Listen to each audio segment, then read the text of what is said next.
যাই যাই, জলটা নিয়ে তাড়াতাড়ি বাড়িতে ফিরে যাই, না হলে তো মা আবার খুব চিন্তা করবে।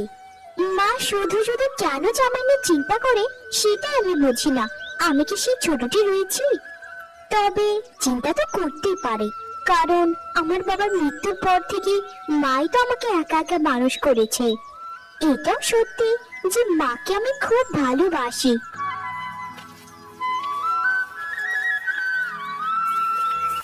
গো, তুমি এই জঙ্গলের রাস্তা দিয়ে যাচ্ছ, তোমার কি ভয় করে না? যেখানে আমি একজন পুরুষ মানুষ হয়েও এই জঙ্গল দিয়ে যেতে ভয় করছে, তোমার তো আরো বেশি ভয় পাওয়ার কথা। যেখানে তুমি এত সাহস নিয়ে হেঁটে যাচ্ছ, জঙ্গলে কত সাপ খোপ থাকে জানো? আপনার কি মনে হয় আমি এসব ভয় পাবো? আমি এসব কখনোই ভয় পাই না। আমি ছোটবেলা থেকে সাপ খুব অনেক পছন্দ করি। তারা হচ্ছে আমাদের বন্ধু। আর সাপেরা আমাকে আক্রমণ করবেই বা কেন? আমি কি তাদের কোনো ক্ষতি করেছি বলুন? আর শুনুন, আমি শুধু শুধু এদিক দিয়ে যাই না। আমার নদী থেকে জল আনতে হয় প্রত্যেকদিন, তাই জঙ্গলের রাস্তা দিয়ে যেতে হয়। আর আমাদের বাড়িটা তো গ্রামের শেষ দিকে, জঙ্গলের পাশেই। বাহ, ভালোই হলো, তোমার বাড়ির কথা জিজ্ঞেস না করতেই বলে দিলে। তুমি তো অনেক বোকা মেয়ে। অপরিচিত কাউকে কি নিজের বাড়ির কথা বলে বলো? আমি কিন্তু একদম বোকা নই। আমাকে একদম বোকা বলবেন না। আমি কিন্তু অনেক চালাক মেয়ে। আর আমার বাড়ির কথা আপনার কাছে বললেই বাকি, আপনি তো আমার বাড়িতে গিয়ে বসে থাকবেন না। আচ্ছা, এখন রাস্তাটা ছাড়ুন তো, আমাকে বাড়িতে যেতে হবে। মা এমনিতে আমাকে নিয়ে অনেক চিন্তা করছে। যাই বলি না কেন, ছেলেটা কিন্তু দেখতে দারুণ। এত সুদর্শন একটা ছেলে এখানে কি করছে? তবে যাই হয়ে যাক, আমি কিন্তু ওকে কিছুই জিজ্ঞেস করব না। সে যদি নিজে থেকে জিজ্ঞেস করে তাহলে একটা কথা। কি হলো আপনার? এভাবে হা করে তাকিয়ে আছেন যে? আমার রাস্তাটা ছাড়ুন, আমাকে বাড়িতে যেতে হবে। আপনি কি আমার কথার মানে বুঝতে পারছেন না? আরে না না, আমি তোমার পথ আটকাবো কেন বলো? তবে আমার শেষ একটা প্রশ্ন ছিল, যদি বলতে খুব খুশি হতাম। দেখেছো, একটা দুটো কথা বলতে বলতে কত কিছু আমার থেকে জিজ্ঞেস করছে।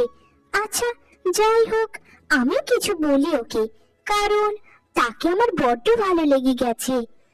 আমার নাম হচ্ছে পদ্মা। এখন রাস্তাটা ছাড়ুন তো, আমি আর কিছু বলতে পারবো না আপনাকে। আমি গেলাম কিন্তু।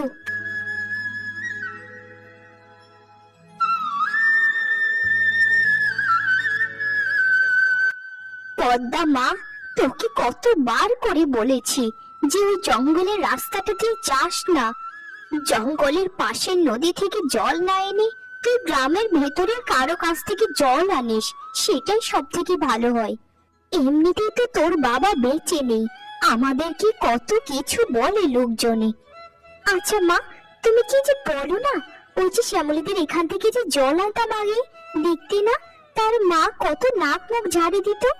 আমি কি মনে করি জানো মা, মানুষকে বিরক্ত করার থেকে ওই জঙ্গল থেকে জল আনা ভালো। আর জঙ্গলের নদীর জলটা তো অনেক ভালো মা, অনেক পরিষ্কার, খেতেও খুব সুস্বাদু। আর জল তো এক দুদিন ধরে আনছি না, কয়েক বছর ধরে আনছি। যদি কোনো বিপদ হতো আগেই হতো মা। আর জঙ্গলটাকে আমি খুব আপন করে নিয়েছি।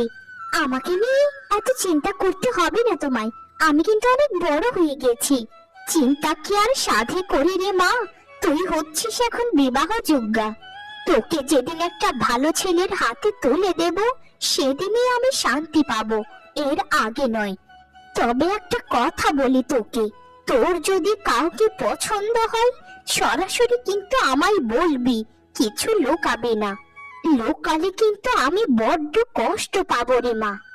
আচ্ছা মা, এটা তুমি কেমন তোর কথা বললে? আমি কি কোনোদিন তোমার কাছ থেকে কিছু লুকিয়েছি বলো? যেদিন কিছু লুকাবো সেদিন আমাকে বলো। তোর কথাটা শুনে মনে শান্তি পেলাম রে মা। আসলেই তুই আমার একটা লক্ষ্মী মা।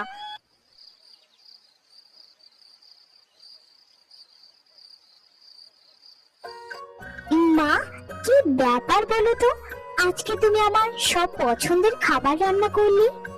আর এত টাকা তুমি আনলে কোথা থেকে যে এত খাবার তোমায় রান্না করতে হবে? ও মা, মা কথা বলো। এভাবে ড্যাব ড্যাব করে তাকিয়ে মুচকি মুচকি হাসছো কেন বলো? আমার কিন্তু ভালো লাগছে না মা, বলো না। কি হয়েছে? আমি কি কিছু করেছি? মাটা আমার যে কি বলে না, তুই আবার কি করবি বল? আজ তোর জন্মদিন যে মা, তোর জন্মদিনে অনেক অনেক শুভেচ্ছা। আর টাকার কথাই বলছিস তো? সংসারের খরচ থেকে একটু একটু টাকা জমিয়ে এই খাবারগুলো রান্না করেছি। তোর বাবার মৃত্যুর পরে একটা জন্মদিনেও তো আমি পালন করতে পারিনি রে তোর। কত অভাব অনটনে দিন পেরিয়েছে আমাদের, কিন্তু গ্রামের যে উত্তর দিকে জমিটা পাওয়ার পর থেকে আমাদের কপাল একটু একটু করে ফিরেছে। ওটাও তো পেতাম না। যদি আমাদের জমিদার মশাই খারাপ লোক হতেন, তিনি ভালো লোক ছিলেন বলেই আমাদেরকে ফিরিয়ে দিলেন জমিটা। ঘরে কি কেউ আছেন? দয়া করে একটু দরজাটা খুলুন। আমি এক অসহায় পথিক। দয়া করে আমাকে একটু জল খেতে দিন, আমার খুব জল তেষ্টা পেয়েছে। ঘরে কি কেউ আছেন? আরে পদ্মা, আমাদের কি এত রাতে কে ডাকছে বলতো? আর এরকমও তো না যে গ্রামের মাঝখানে, আমরা তো গ্রামের শেষ দিকে পড়েছি। এদিক দিয়ে তো মানুষের চলাচল খুব অল্প। মা, তুমি তো ভেবো না তো, আমি গিয়ে দেখছি যে কে এত রাতে আমাদেরকে ডাকছে। আরে আপনি আপনি আমার বাড়িতে কি করছেন বলুন? এখানে কি চান? যান বলছি, এখনই আমার বাড়ি থেকে বেরিয়ে যান। আমার মা যদি জানতে পারে যে আপনার সাথে আমার আগেও কথা হয়েছে, তাহলে মা আমাকে মেরেই ফেলবে। আপনাকে অনুরোধ করে বলছি, এখান থেকে যান বলছি, যান। সত্যি করে বলছি বদ্দা, আমার খুব জল তেষ্টা পেয়েছে। একটু জল খেয়ে এখান থেকে চলে যাব। আমাকে ভয় পেও না, আমি একজন সাধারণ মানুষ তোমাদের মতো। আর আমি তোমার হাতেও জল খাবো না, আমি কাকিমার হাতে জল খেয়ে এখান থেকে চলে যাব। আরে বাবা, কে তুমি বলো তো? এত রাতে আমাদের বাড়িতে কি চাও? তোমার নাম কি? তোমার বাড়ি কোথায় বলো বাবা? কাকিমা, আমি একজন অসহায় ছেলে গো। আমার তিন কুলে কেউ নেই। এদিক দিয়ে পাশের গ্রামে যাচ্ছিলাম একটা কাজ খোঁজার জন্য।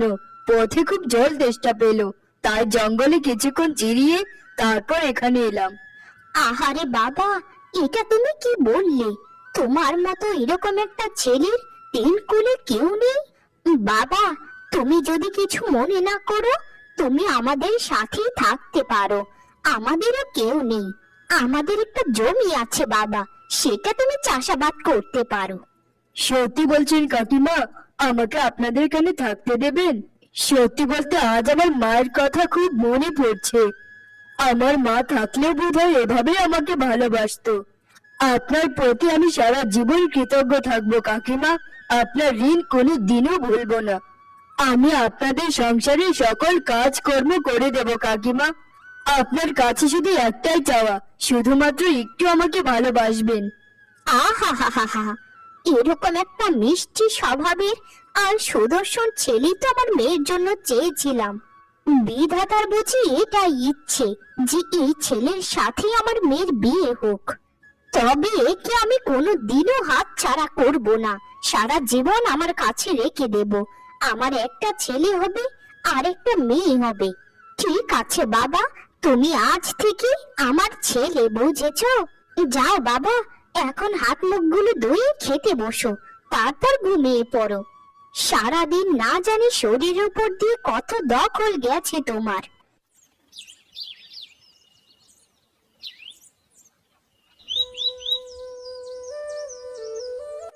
এই যে শুনছেন, আর কত ঘুমোবেন বলুন তো? এখন সকাল কয়টা বাজে দেখেছেন? না বলো, আমাকে একটু খাবার খেতে। উঠুন, উঠুন বলছি। আর কত ঘুমোবেন? আমাকে তো কতবার করে বলেছেন যে আপনি অনেক পরিশ্রম করেন। কোথায় পরিশ্রম করেন? যারা পরিশ্রম করে তার যে সকালে ঘুম থেকে উঠে পড়ে, কিন্তু আপনি তো একদম রাজকুমারের মতো কোনো কাজকর্ম করেন না, শুধু ঘুমান। আমি জানি জানি যে আপনি সবসময় আমাকে ঢপ দিয়ে আলুর চপ বানান। এই পদ্মা, একটু মুখটা সামলিয়ে কথা বলো। আমি কিন্তু তোমার সব কথাই শুনে নিয়েছি। আমি শুধুমাত্র ঘুমের ভান ধরে শুয়েছিলাম, দেখলাম তুমি কি কি বলো আমাকে। তবে যা ভেবেছিলাম তার থেকে খুব কমই বলেছো। তাই নাকি? তা কি কি ভেবেছিলেন বলুন তো আমাকে, আমি একটু শুনি। আপনি তো দেখা যাচ্ছে সর্বজন্তা ফটিক চাঁদ। শুনুন, এখন ধ্যান না করে উঠে পড়ুন চটপট। মা আপনার জন্য রান্না করেছে, এখনই খেতে চলুন। ঠিক আছে পদ্মা, আমি আসছি, তুমি যাও। আর তোমার এই কথার উত্তরগুলো আমি পরে দেব। যাও, তোমাকে ক্ষমা করে দিলাম। এ কি করেছেন কাকিমা? এত কিছু রান্না করেছেন আমার জন্য? আমি তো এত খাবার জীবনেও চোখে দেখিনি। এই খাবারগুলো তো আমি খেতে পারবো না সবগুলো। কেন যে শুধু শুধু টাকা নষ্ট করতে গেলেন সেটাই বুঝি না আমি। আপনারা যা খান সেগুলোই আমাকে দিতেন, আমি সব থেকে খুশি হতাম। না বাবা, আমার ছেলের এই বাড়িতে প্রথম দিন, তাই তোমার জন্য একটু ভালো মন্দ রান্না করেছি। আর মা কিছু রান্না করলে সেটা সাদরে খেতে হয়। এত অভিযোগ করো না তো বাবা, খেয়ে নাও। গতকালকে আমার মেয়ে পদ্মার জন্মদিন ছিল, সেই জন্মদিনে একটু ভালো মন্দ রান্না করেছিলাম, কিন্তু তুমি তো খেতে পাওনি, তাই আরো তোমার জন্য নতুন করে একটু রান্না করলাম। ও আচ্ছা কাকিমা, বুঝতে পেরেছি। খুব ভালো করেছেন। পদ্মার জন্মদিন আমি তো জানতামই না। যদি আগে জানতাম পদ্মার জন্য আমি কিছু একটা উপহার নিয়ে আসতাম। না বাবা, উপহার দেওয়ার দরকার নেই, তবে তুমি যদি কিছু মনে না করো, তোমার কাছে একটা জিনিস চাইবো, তুমি আমায় দেবে বাবা। আমাকে কিন্তু ফিরিয়ে দিও না বাবা, আমি খুব কষ্ট পাবো। আমি আপনার কথা রাখার আপ্রাণ চেষ্টা করব কাকিমা। আপনি বলুন কি কথা। বলছি বাবা, আমার তো কোনো ছেলে নেই, আর তুমিও আমার বাড়িতে সারা জীবন থাকবে। আমার তোমাকে খুব পছন্দ বাবা, তুমি আমার পদ্মাকে বিয়ে করবে? আসলে মেয়েটাকে খুব ভালোবাসি বাবা, তাই চেয়েছিলাম ঘরেরটা ঘরে রেখে দেই। আমার মা আমাকে একটা কথা বলেছে, সেই কথাটা আমি কি ফেলতে পারি বলুন? আমারও ভালো লাগছে না কাকিমা, আপনাকে মা না বলে কাকিমা ডাকছি। আমি আপনার কথায় রাজি মা, আমি পদ্মাকে বিয়ে করব। আপনি বিয়ের ব্যবস্থা করুন। শোন রে পদ্মা, আমি প্রভাতের সাথে তোর বিয়ে ঠিক করেছি, আজই তোদের বিয়ে। তুই কিন্তু একদম অমত করবি না, আমি কিন্তু জানি তুই প্রভাতকে পছন্দ করিস, কিন্তু মা, যতই হোক ওর সাথে আমাদের পরিচয় খুব বেশি দিনের নয়। এত তাড়াতাড়ি তুমি একটা ছেলেকে কি করে বিশ্বাস করলি মা? আমি তো কিছুই বুঝতে পারছি না। তবে প্রভাতের যে আচার আচরণ, তাতে তোমার বিশ্বাসই করার কথা, কারণ আমি প্রভাতকে ভালোবেসে ফেলেছি। শোন, মায়ের মন কখনো মিথ্যে বলে না, এটা মনে রাখিস। প্রভাতের মতো ছেলে আমি লাখে একটা খুঁজে পাবো না, তাই রাজি হয়ে যায় এত কথা না বাড়িয়ে। আর ভয় পাস না, তোকে আমার সাথেই রাখবো সারা জীবন, সে এটাই বললো। আচ্ছা মা, তাহলে আমি রাজি, কারণ আমি চাই আমরা দুজন সারা জীবন তোমার সাথেই থাকি।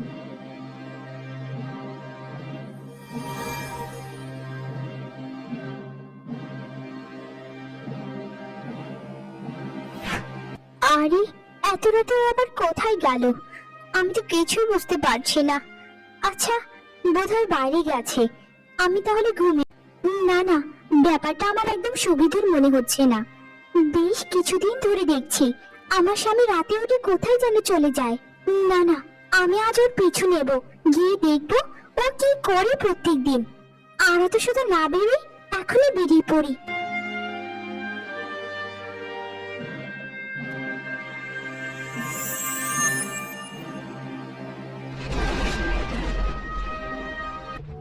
আমি একে দেখছি, আমি তো নিজের চোখে বিশ্বাস করতে পারছি না।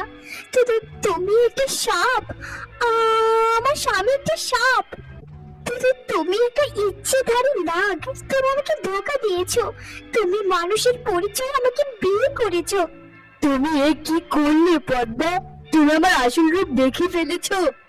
সবকিছু শেষ হয়ে গেল, আমার সব তপস্যা সবকিছুই ভেস্তে গেল, সব মাটিতে মিশে গেল। তুমি যখন খুব ছোট তখন থেকেই তোমাকে আমি ভালোবাসি, কিন্তু অপেক্ষা করেছিলাম বড়, তাই তোমার কাছে মানুষ রূপে আসলাম তোমার একটুখানি ভালোবাসা পাওয়ার জন্য। কিন্তু আমি নাগরাজের কাছে প্রত্যেক রাতে এখানে এসে তপস্যা করতাম, আর মাত্র একদিন বাকি ছিল, তারপর আমি সারা জীবনের মতো মানুষ হয়ে যেতাম, আর তোমার সাথেই থাকতাম। কিন্তু এখন সবকিছু শেষ হয়ে গেছে, সবকিছু শেষ। এখন আর আমি কোনো দিনই মানুষ হতে পারবো না পদ্মা, কোনো দিনই না। কেন তুমি আমার পেছনে নিলে আজ, কেন বলো কেন?